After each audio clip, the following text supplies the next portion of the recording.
Ik wil net mensen aandraaien, moet niet net funeral cover komen krijgen. Alsjeblieft, als u aankomt hier bij ons en u weet, u kan het bekostigen, kijk om levensverzekering uit te halen op jezelf of op je ouders.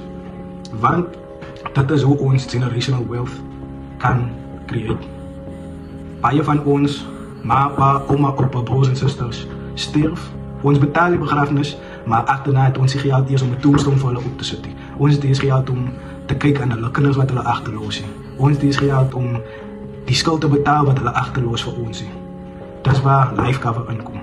Maak zeker, jullie hebben net 36.000 mensen op een funeral cover niet. Jullie hebben ook een life cover. Life cover is wat zo belangrijk is voor onze mensen. En als jullie onzeker is van enig iets, comment die onder alsjeblieft. En ik zal, als jullie nou die video kijken op Facebook, ik zal een paar van jullie inbox.